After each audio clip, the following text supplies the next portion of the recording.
The man placed the banknote into the teacup, soaking it completely before retrieving it with satisfaction. He then spread the banknote out, transforming the brand new bill into an old one. Next, he tossed a large number of banknotes into the tea, let them soak thoroughly, hung them on a clothesline, and used a hairdryer to dry each one. They did this because old counterfeit bills are harder to detect. To test the quality of their counterfeit money, they decided to try it out at a small shop. Taking advantage of the crowd, Farzi asked for a 50 rupee soda, but the shopkeeper hesitated as soon as he received the bill. After rubbing it and holding it up to the light, he was almost certain it was fake. Farzi's heart raced. Before he could flee, the shopkeeper grabbed his wrist. Sunny quickly rushed over, using all his strength to pull Farzi away. Chased by a group of burly men, they ran into a secluded alley to hide. Feeling discouraged, Farzi lamented that their month's work had turned into worthless paper. Sunny took the bill and immediately realized the texture was off. The problem was with the paper. Banknotes are made from special cotton paper,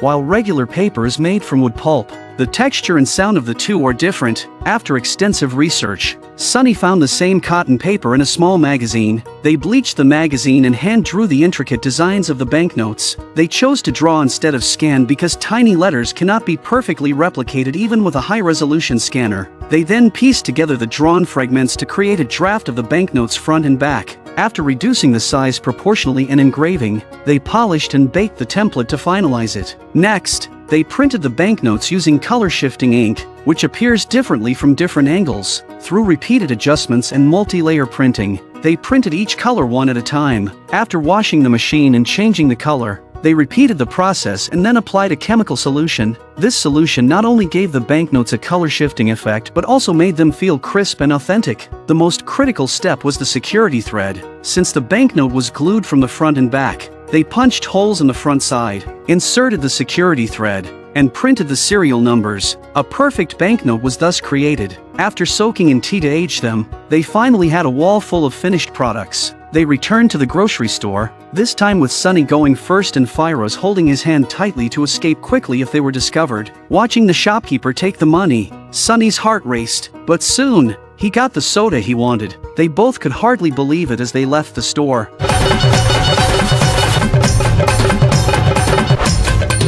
Sunny demanded money from the mob boss. Despite his fear, he confidently took the banknotes. Hiding his hands under the table, he slid 3 banknotes to the boss, challenging him to find the counterfeit. The boss threatened them, saying if he found the fake, they were dead. But neither the boss nor Sunny could tell the counterfeit apart. What's your price? 500 notes for 200, but only if you... Only on up. Minimum order of 10 lakhs, nothing less. I want 2 crores. Done. 2 crores! We were shitting bricks, printing 10 lakhs high. Benchud, where will we get so much material from? So many printers, the machinery, where will it come from and how many times will we bring the stock? Though Sunny remained silent, he had a plan in mind. That night, he returned to his family's printing shop, casually chatting with his uncle. His uncle discovered their counterfeit drafts, which was exactly what Sunny intended. Sunny wanted to involve his uncle and needed the large printing press there. Without arguing, Sunny simply pulled out a banknote and placed it on the table. Uncle was stunned at first glance and, in disbelief, held the note up to the light, examining it repeatedly. Is this fake? Art.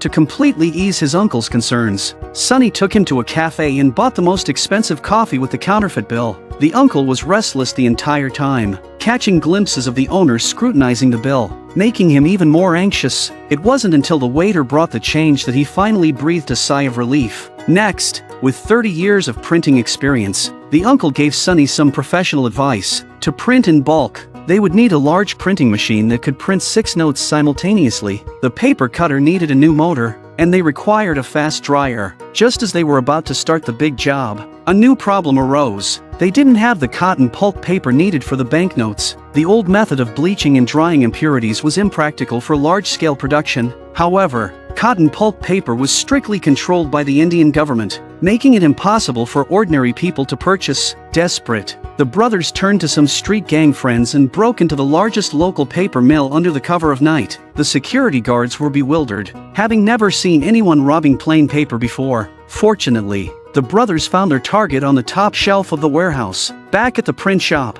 the 3 of them started working non-stop. with the mob boss giving them only 3 days. They had to work around the clock to produce the needed 20 million. The mob boss was very pleased with the counterfeit money and paid them in full. As they were about to leave, the mob boss called them back, expressing a desire to continue the partnership. From then on, the brothers' business flourished. Their counterfeit money, indistinguishable from real currency, was highly favored in the black market. The brothers made a fortune. Sonny not only solved the bankruptcy crisis of the family print shop but also took his girlfriend to top-tier restaurants for the most expensive coffee. However, when he confidently went to pay, he realized he had underestimated the restaurant's prices. Reluctantly, he put away his wallet and pulled out some counterfeit bills from another pocket. This act nearly led him to a disastrous downfall. The change given to the waitress turned out to be counterfeit money circulating in the market. She didn't cause a scene but bought back all the counterfeit bills from the cashier and took them to the office for examination. What they found left them speechless. The latest currency verification machine from the Indian bank,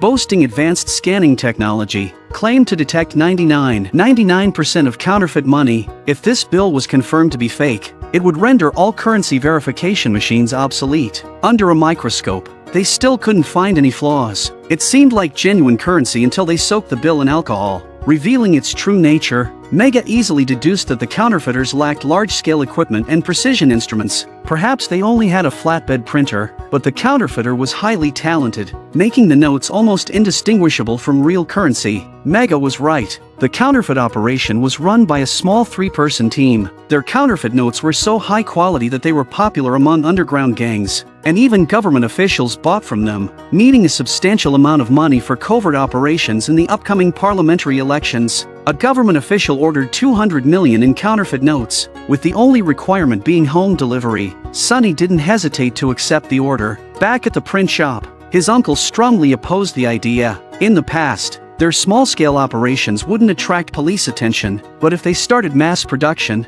they would face many issues. For instance, raw material procurement, labor, equipment, and transportation. Uncle's words made Sonny realize that for a big scam to succeed, it needed to be legalized first. So, they registered a publishing company and found an old, deaf, and mute man from the village, convincing him through sign language to be the company's legal representative. They hired a few girls as receptionists, who mostly just answered a few calls each day. Under the cover of the publishing house, Sonny ordered enough cotton pulp paper and began printing counterfeit bills around the clock. But they didn't foresee that bad luck was about to strike. Mega requested a thorough investigation of all the printing shops in the city, believing such high-quality counterfeit notes had to be produced by a small shop. Her superior thought it was a wild goose chase, given the nearly 100 print shops in the city. Not willing to give up, Mega secretly stamped her superior's seal while he was away. While Sonny and his team were working overtime, he suddenly felt something was wrong. Looking out the window, he saw a police car parked below. Mega,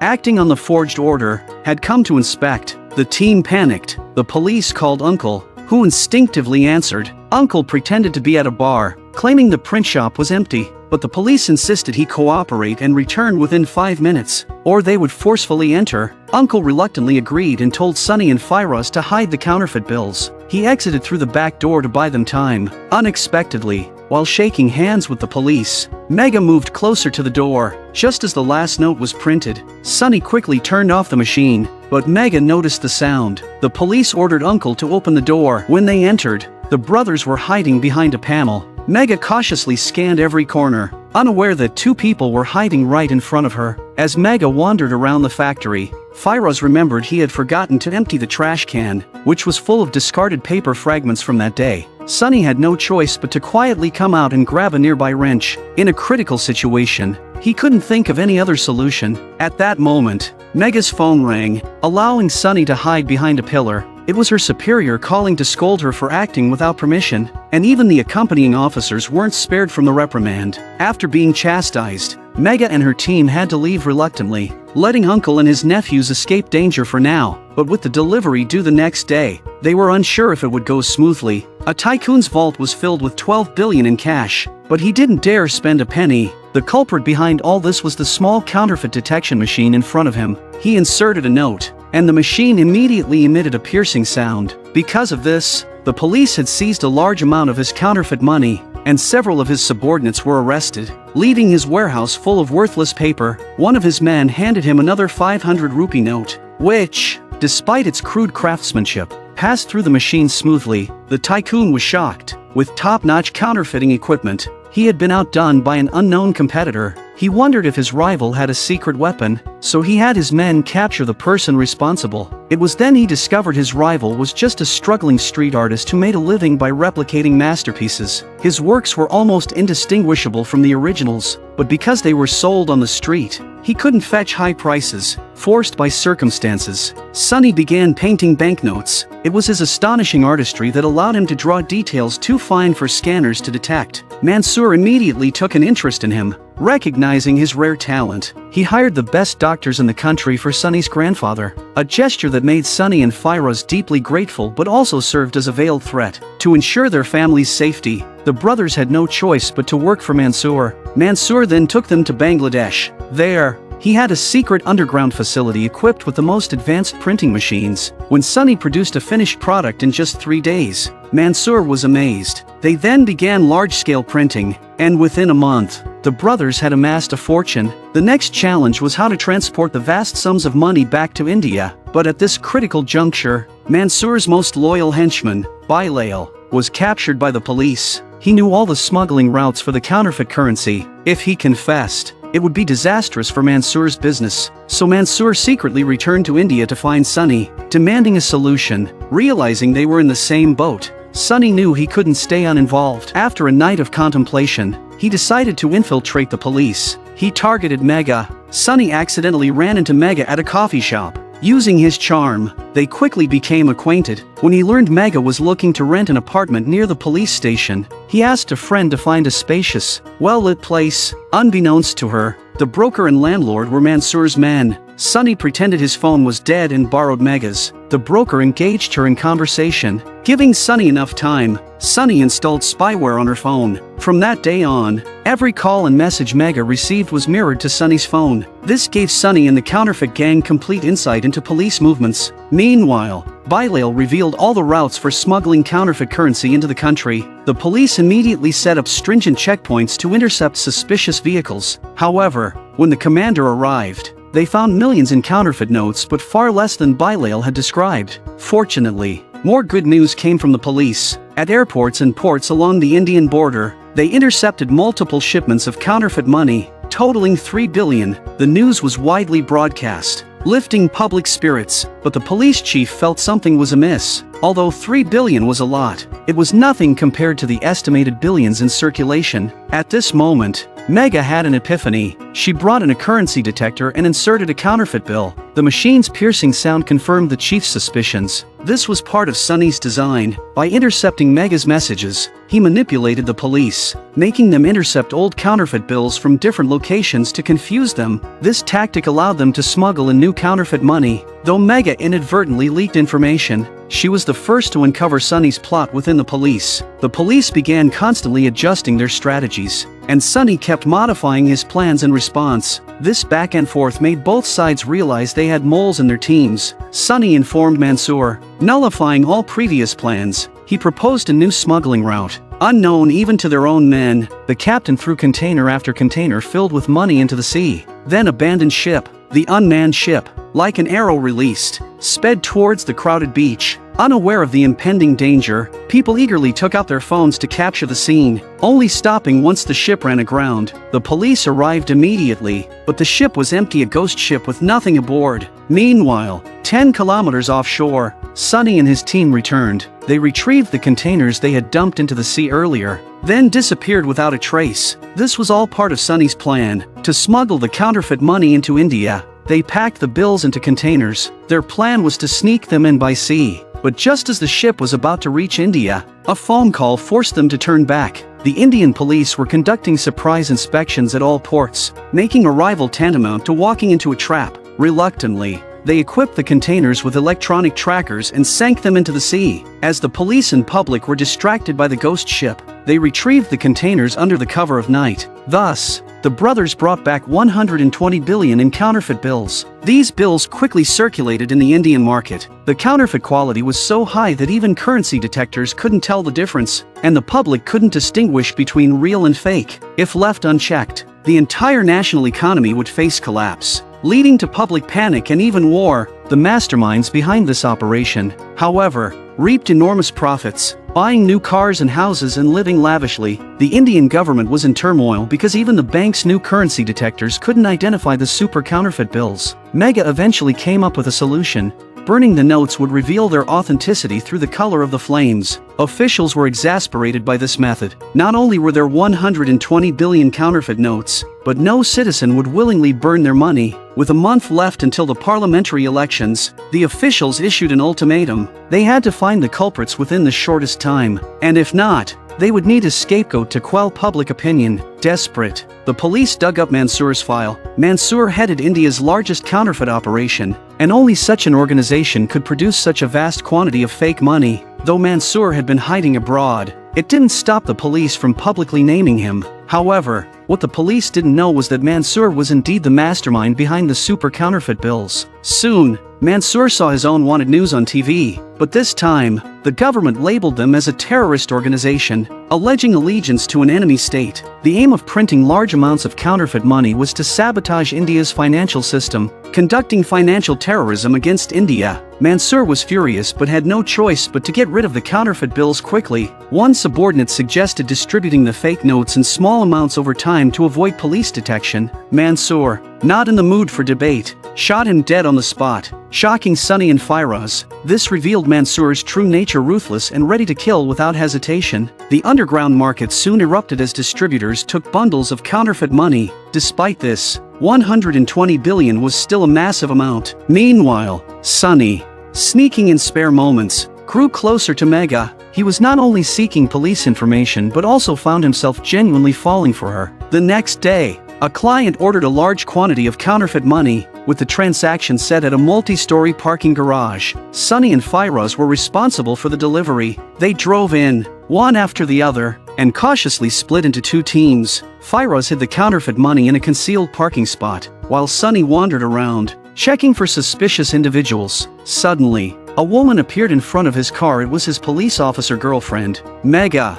Sunny instantly realized they were walking into a trap, and there were likely more police hidden around. Thinking quickly, Sunny slammed on the gas, reversing the car. He crawled to the back of the vehicle, uncovering 1 billion rupees in cash beneath the tarp. Using a knife, he slashed open the bags and began wildly throwing money out of the car. The banknotes fluttered out, scattering everywhere, causing all the passing drivers to stop. People started frantically picking up the cash, clogging the road completely. The pursuing police were also stuck in the traffic jam, helplessly watching Sunny and Firoz escape further. However, in his haste, Sunny failed to notice a truck ahead and swerved, causing the car to crash into a flower bed and flip over. By the time the police arrived, the car was swarming with people grabbing the money, and the brothers had vanished. The police were at a loss on how to explain to the public that all the money was fake. The bizarre cash scattering incident quickly made the news. Firoz blamed Sunny for getting too close to the police. Encountering Mega at the raid site meant that even if she hadn't clearly seen his face,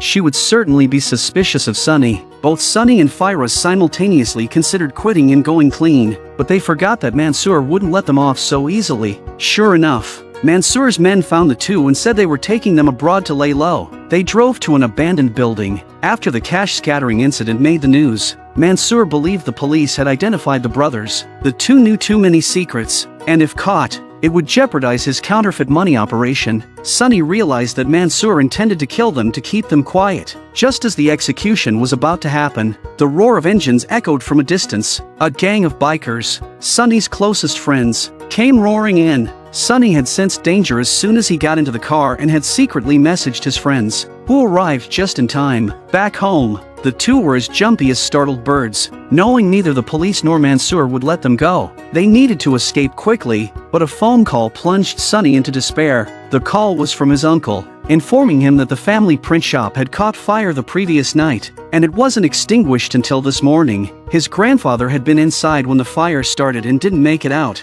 Sunny was furious, knowing this was all Mansoor's doing. His grandfather, the closest person to him, had perished because of him. Enraged, Sunny decided he couldn't let this go. Under the cover of darkness, he sneaked into the warehouse where the counterfeit money was stored. He called Mansoor on a video call and, in front of him, began pouring gasoline over the stacks of cash, ignoring Mansoor's frantic screams. Finally, Sunny lit a match and tossed it into the pile of money.